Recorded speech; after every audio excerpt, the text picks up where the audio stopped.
Shalom. Kita kembali lagi dalam program kita Rema bersama-sama membaca kebenaran firman Tuhan, merenungkannya dan menjadi bagian dari diri kita, seluruh hidup kita bahkan, dan melakukannya dalam kehidupan sehari-hari. Nah, kita sudah sampai pada 1 Samuel pasal yang ke-24. Mari kita membacanya, saudara-saudara. Beberapa ayat akan saya baca dan memberikan kepada saudara-saudara pengertian. Ketika Saul pulang sesudah memburu orang Filistin itu, diberitahukanlah kepadanya demikian. Ketahuilah, Daud ada di padang gurun En-Gedi. Kemudian Saul mengambil 3.000 orang yang terpilih dari seluruh orang Israel, lalu pergi mencari Daud dan orang-orangnya di gunung batu kambing hutan. Ia sampai ke kandang-kandang domba di tepi jalan. Di sana ada gua dan Saul masuk ke dalamnya untuk membuang hajat. Tetapi Daud dan orang-orangnya duduk di bagian belakang gua itu. Lalu berkatalah orang-orangnya kepada Daud, "Telah tiba hari yang dikatakan Tuhan kepadamu, sesungguhnya aku menyerahkan musuhmu ke dalam tanganmu. Maka perbuatlah kepadanya apa yang kau pandang baik." Maka Daud bangun, lalu memotong punca jubah Saul dengan diam-diam. Kemudian berdebar-debarlah hati Daud karena ia telah memotong punca Saul. Lalu berkatalah ia kepada orangnya, "Dijauhkanlah Tuhan kiranya daripada aku untuk melakukan hal yang demikian kepada tuanku, kepada orang yang diurapi Tuhan, yakni menjamah dia sebab dialah orang yang diurapi Tuhan." Dan Daud mencegah orang-orangnya dengan perkataan itu. Ia tidak mengizinkan mereka bangkit menyerang Saul. Sementara itu Saul telah bangun meninggalkan gua itu dan hendak melanjutkan perjalanan. Saudara-saudara yang saya kasihi di dalam Tuhan Yesus, di sini kita melihat bahwa Saul tidak berhenti mengejar untuk membunuh dan melenyapkan Daud, agar supaya tahta kerajaannya tetap menjadi miliknya dan juga keturunannya. Namun kita melihat dalam bagian pembacaan ini, setelah dia kembali mengalahkan orang Filistin, kembali dia mengejar Daud. Ya. Nah, di sini saudara-saudara, di sebuah tempat, di sebuah gua, terjadi satu peristiwa di mana Daud memiliki kesempatan untuk membunuh Saul. Dan tentunya kalau dia membunuh Saul, saudara-saudara, maka tentu persoalan sepertinya menjadi selesai. Persoalan dia dikejar, maka itu akan menjadi selesai. Tetapi apakah demikian, saudara-saudara, kalau dia membunuh benar-benar adalah sebuah persoalan akan menjadi selesai? Saya kira saudara-saudara, di dalam sebuah kerajaan, apalagi dendam dibalas dendam adalah hal yang sering terjadi. Dan itu bukan hanya dalam kerajaan, tetapi saudara-saudara, dalam kehidupan sehari-hari, bahwa dendam yang dibalas dengan dendam, maka itu tidak pernah berakhir. Akan kemudian tumbuh dendam-dendam yang baru. Dan kemudian saudara-saudara, itu menjadi sebuah yang berkelanjutan dan tidak pernah habis. Saya menemukan di dalam pelayanan, selama pergi pelayanan saudara-saudara di daerah-daerah yang lain, saya menemukan ada orang-orang yang tidak mengampuni, bahkan mengajarkan kepada keturunannya untuk tidak mengampuni keluarga itu. Bayangkan saudara-saudara, dia mengajarkan supaya keluarga yang punya persoalan dengan dia itu turun-temurun diajar untuk saling memusuhi satu dengan yang lain. Nah, saudara, membalas bukanlah jalan yang terbaik untuk menyelesaikan masalah. Dan itu yang terjadi dalam kisah Daud. Daud punya kesempatan untuk menyelesaikan masalah. Kelihatannya ini jalan pintas yang terbaik. Bunuh Saul, selesai semuanya. Belum lagi saudara-saudara bahwa teman-teman Daud, tentara-tentara Daud yang mendampingi Daud, semua sepakat. Bahkan saudara-saudara, mereka mengutip bahwa ini adalah kesempatan dan sesuai janji Tuhan. Tuhan berjanji kepada Daud bahwa ya memang dia akan duduk di atas takhta. Bahkan dia telah diurapi menjadi seorang raja, seharusnya dia duduk di takhta. Tetapi Daud, saudara-saudara, tidak menggunakan saat itu, tidak menggunakan cara-cara yang duniawi, cara dia sendiri dan teman-temannya untuk merebut tahta. Dia tahu bahwa kalau dia melakukan itu, dia tidak berbeda dengan Saul, sama jahatnya dengan Saul. Dan hal itu yang membuat dia tidak melakukannya. Dia hanya memotong punca jubah Saul. Itu pun, saudara-saudara, membuat dia berdebar-debar. Tentu itu adalah sinyal dari Tuhan dalam dia, bahwa yang dia lakukan itu salah. Itu pun sudah salah, saudara-saudara. Itu bukan cara yang terbaik. Memang dia kemudian, saudara-saudara, menemui Saul dan menunjukkan bahwa saya bisa membunuh engkau. Dan dia sepertinya bebas di situ. Tetapi saudara, itu menjadi sebuah catatan dalam kehidupan Daud, bahwa hal itu telah menimbulkan tekanan dan perasaan bersalah, bahwa Daud telah melakukan kesalahan. Dia memang tidak memotong leher daripada Saul, saudara, tapi memotong punca jubah pada masa itu, apalagi seorang raja, itu sama dengan dia telah membunuh raja itu sendiri. Dan itulah kesalahan yang Daud rasa. Ya, itu sebuah kesalahan. Tuhan memberikan satu sinyal, dan dia mengatakan kepada semua teman-temannya untuk tidak melakukan kejahatan apapun terhadap Saul. Dan itu, kata-kata itu, saudara, bahwa dia orang yang dipilih, dia orang yang diurapi Tuhan, membuat teman-teman Daud tidak berani untuk bergerak melakukan sesuatu. Jadi saudara yang saya kasihi di dalam Tuhan, menunggu untuk Tuhan melakukan yang terbaik kapan waktu itu, saudara, memang kita tidak tahu. Dan menunggu itu membosankan kelihatannya.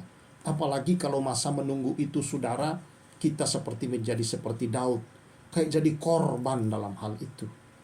Tetapi saudara-saudara, kalau kita bersandar, percaya penyertaan Tuhan sebagai orang-orang yang telah diurapinya, dipilihnya secara khusus, yang datang ditemui oleh Tuhan dan telah dipilih dan ditetapkan oleh Tuhan untuk menjadi seseorang seperti yang Tuhan nyatakan kepada Daud, bahwa dialah yang sudah diurapi menjadi raja. Daud tidak pernah pusing-pusing kapan dia duduk di atas. Waktu Tuhan akan segera tiba, dan cara Tuhan itulah yang terbaik. Memang masa itu, saudara, dalam masa yang menyakitkan sepertinya bagi seorang Daud yang telah diurapi tetapi menjadi seorang buronan. Dia selalu berbuat baik kepada Saul. Ketika mereka ada bangsa lain datang berperang untuk Israel, Daudlah yang maju dan memenangkan peperangan. Tetapi selalu nyawanya diancam oleh Saul. Tapi Daud menyerahkan semua dalam tangan Tuhan. Kenapa yang terjadi, saudara?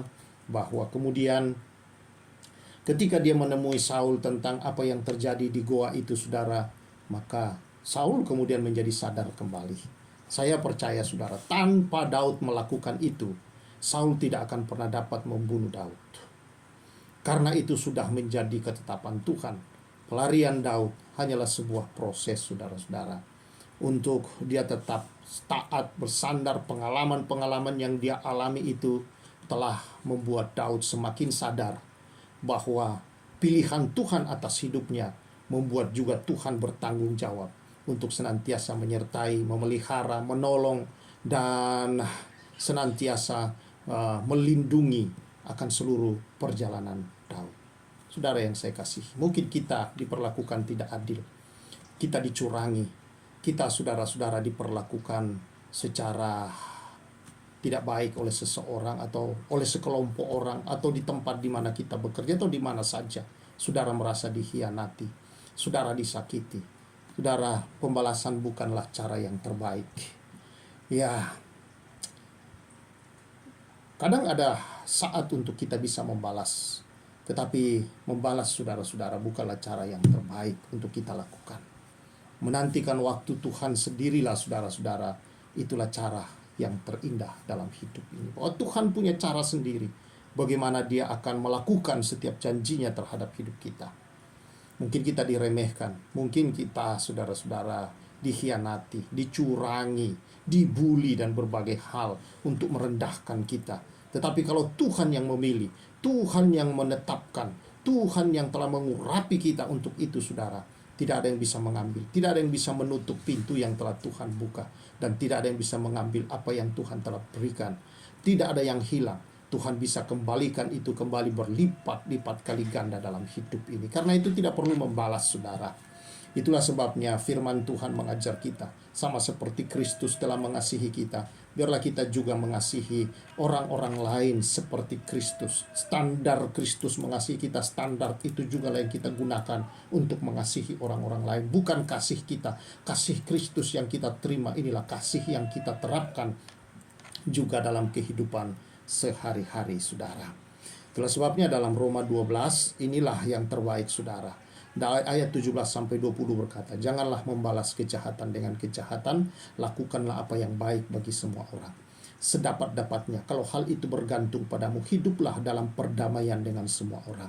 Berdamai dengan semua orang itu lebih baik, saudara. Hidup damai, tidak ada musuh, itulah hidup yang paling berbahagia, paling tenang, paling indah, saudara-saudara.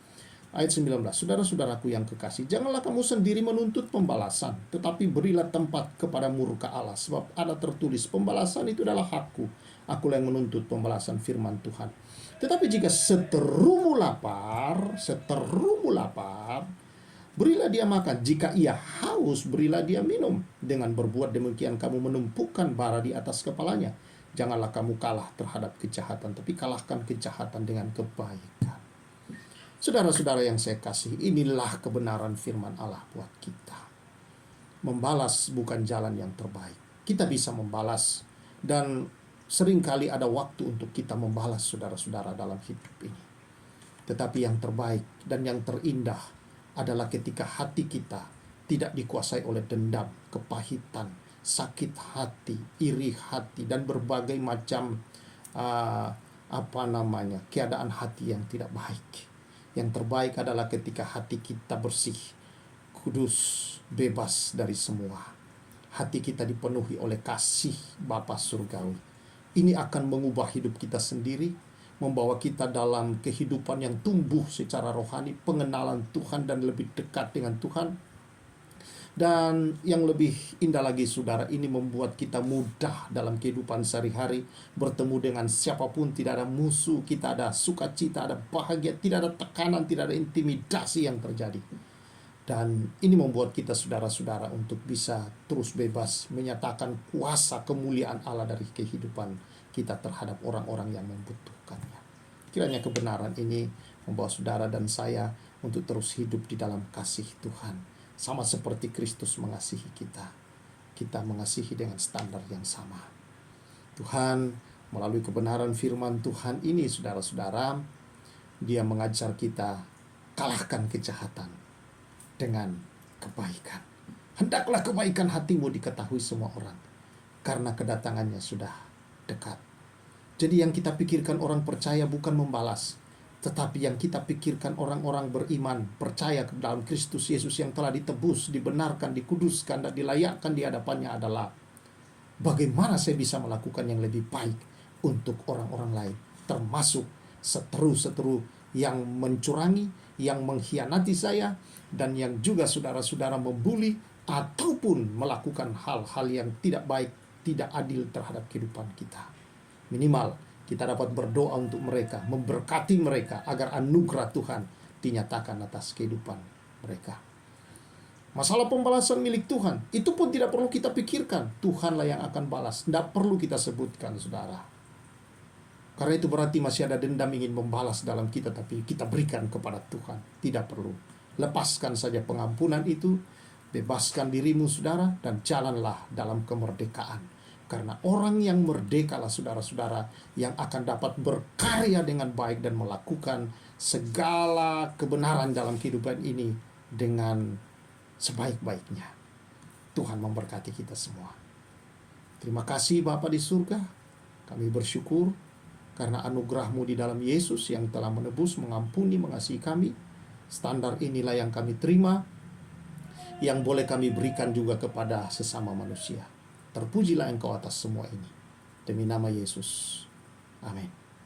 Kiranya kebenaran ini senantiasa memberkati saudara-saudara semua, dan senantiasa hidup di dalam kemerdekaan Oleh karena hidup dalam kerajaan Allah adalah hidup yang senantiasa mengampuni dan mengasihi orang lain. Tuhan memberkati kita semua.